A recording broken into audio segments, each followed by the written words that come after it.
Hi అండి, ఈరోజు మనం ఎంతో టేస్టీ అయిన చాలా సింపుల్ హెల్దీ కొత్త రకమైన బొబ్బట్లు రెసిపీ చూద్దాము ఫ్రెండ్స్. ముందుగా దీనికోసం ఒక కప్పు గోధుమ పిండి తీసుకొని దీనిని జల్లించుకోవాలి.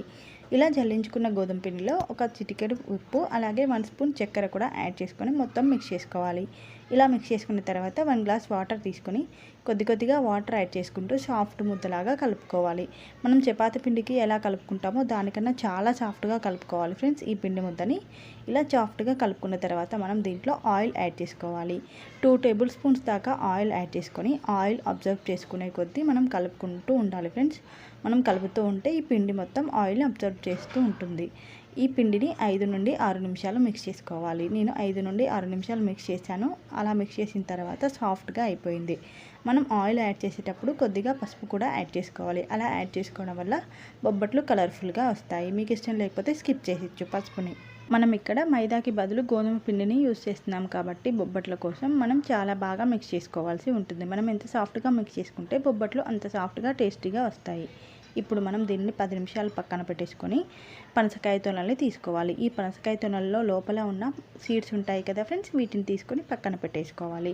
వాటిని పక్కన పెట్టుకున్న తర్వాత వీటిని మొత్తం మిక్సీ జార్లో యాడ్ చేసుకొని స్మూత్ పేస్ట్ లాగా ప్రిపేర్ చేసుకోవాలి. ఇలా చూపిస్తున్న విధంగా స్మూత్గా మిక్సీ పట్టేసుకోవాలి. ఇలా పట్టుకున్న తర్వాత మనం గ్యాస్ ఆన్ చేసుకొని కడాయి పెట్టుకొని దాంట్లో 1 స్పూన్ దాకా గీ యాడ్ చేసుకోవాలి. గీకి బదులు ఆయిల్ అయినా యాడ్ చేసుకోవచ్చు. ఇప్పుడు దీంట్లో 1 టేబుల్ స్పూన్ దాకా శనగపిండి యాడ్ చేసుకొని ఫ్రై చేసుకుంటూ ఉండాలి. ఇలా ఫ్రై చేసుకుంటూ ఉంటే గీ మొత్తాన్ని శనగపిండి పీల్చేస్తుంది. ఇప్పుడు ఇంకొద్దిగా ఆయిల్ లేదా గీ యాడ్ చేసుకొని వీడియోలో చూపిస్తున్న విధంగా శనగపిండి పచ్చివాసన పోయేదాకా కలుపుకుంటూ ఫ్రై చేసుకోవాలి ఫ్రెండ్స్. ఇందులో ఉండలు లేకుండా ఫ్రై చేసుకోవాలి. ఇలా ఫ్రై చేసుకున్న తర్వాత ఇప్పుడు మనం ముందుగా ప్రిపేర్ చేసి పెట్టుకున్న పనసకాయ పేస్ట్ ఉంది కదా, దాన్ని కూడా దీంట్లో యాడ్ చేసుకొని చూడండి ఇలా ముద్ద కన్సిస్టెన్సీ వస్తుంది ఫ్రెండ్స్. మనం వేసుకోగానే పనసకాయ దగ్గర పడిపోతుంది. ఇప్పుడు ఇలా అవ్వగానే ఇంకొద్దిగా గీ యాడ్ చేసుకొని 1 to 2 మినిట్స్ ఫ్రై చేసుకోవాలి. ఒక 1 మినిట్లో దగ్గర పడిపోతుంది ఫ్రెండ్స్ పనసకాయ. అలా పనసకాయ దగ్గర పడగానే దీంట్లో మనం శనగపిండి ఎంతైతే యాడ్ చేసుకున్నామో అంతే బెల్లం కూడా యాడ్ చేసుకోవాలి. బెల్లంకి బదులు షుగర్ అయినా యాడ్ చేసుకోవచ్చు. బెల్లం కూడా యాడ్ చేసుకొని మొత్తం కరిగిపోయి ఇలా హల్వా లాగా ప్రిపేర్ అవుతుంది ఫ్రెండ్స్. ఇప్పుడు దీన్ని పూర్తిగా చల్లార్చుకోవాలి.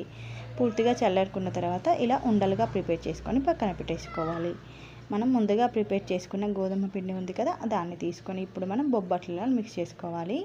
మనం ఆయిల్ మొత్తం అబ్జర్వ్ చేసుకొని పిండి కొద్దిగా గట్టిగా అయినట్టుగా అనిపిస్తే ఇంకొద్దిగా ఆయిల్ యాడ్ చేసుకొని బాగా మెత్తగా మిక్స్ చేసుకోవాలి. ఇలా మిక్స్ చేసుకున్న పిండిలో కొద్ది భాగం తీసుకొని మనం ముందుగా ప్రిపేర్ చేసి పెట్టుకున్న పనసకాయ మిక్స్ ఉంది కదా, దాన్ని కూడా ఉండలా చేసుకున్నాం కదా, ఆ ఉండ కూడా ఇందులో పెట్టేసుకొని చక్కగా బొబ్బట్లలాగా ప్రెస్ చేసేసుకోవడమే ఫ్రెండ్స్. ఇప్పుడు ఈ ప్రాసెస్ మొత్తం మనం నార్మల్ బొబ్బట్లు ఎలా ప్రిపేర్ చేస్తామో అలా చేసేసుకోవడమే. ఒక పాలిథిన్ కవర్ ఏదైనా తీసుకొని ఇలా అయినా ప్రిపేర్ చేసుకోవచ్చు. మీ దగ్గర అరటాకు ఇలాంటివి ఏవైనా అందుబాటులో ఉంటే వాటిలో ప్రిపేర్ చేసుకున్నా పర్వాలేదు. చూడండి వీడియోలో చూపిస్తున్న విధంగా కవర్కి కొద్దిగా ఆయిల్ అప్లై చేసుకొని చక్కగా ఇలా బొబ్బట్లాగా ప్రిపేర్ చేసేసుకోవడమే. చాలా ఈజీగా అయిపోతుంది. చాలా హెల్తీ ఫ్రెండ్స్. చాలా టేస్టీగా కూడా ఉంది ఫ్రెండ్స్. మనం దీన్ని పనసకాయతో చేసామంటే మనం ఎవ్వరూ నమ్మరు ఫ్రెండ్స్.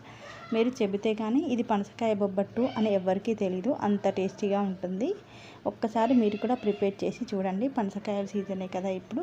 బొబ్బట్టు మనం పెనం పైన వేయగానే కదపకుండా ఒక 1 మినిట్ అలా ఉంచి తర్వాత ఇలా పెనంని డైరెక్ట్గా అటు ఇటు కదుపుకొని తర్వాత కొద్దిగా గీ యాడ్ చేసుకొని 2 వైపులా ఇలా తిప్పుకుంటూ ఫ్రై చేసుకోవచ్చు ఫ్రెండ్స్. వేసిన వెంటనే కదిపారంటే బొబ్బట్టు విరిగిపోతుంది. చూడండి ఎంత మంచి కలర్లోకి వచ్చిందో. చాలా బాగుంటాయి ఫ్రెండ్స్. మీరు ఒకసారి ట్రై చేసి చూడండి, ఎంత టేస్టీగా ఉందో మీకే తెలుస్తుంది. ఇప్పుడు ఇదే విధంగా మిగతా బొబ్బట్లు కూడా చక్కగా కాల్చేసుకోవాలి.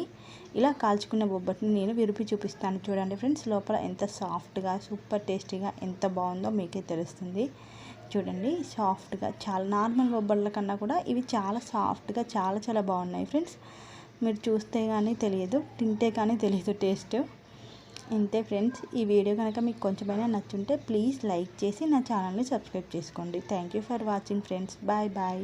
పనసకాయ తినని వాళ్ళు కూడా మీరు ఈ విధంగా చేసి పెట్టారంటే చాలా ఇష్టంగా తింటారు. చాలా బాగుంటాయి ఫ్రెండ్స్. బాయ్.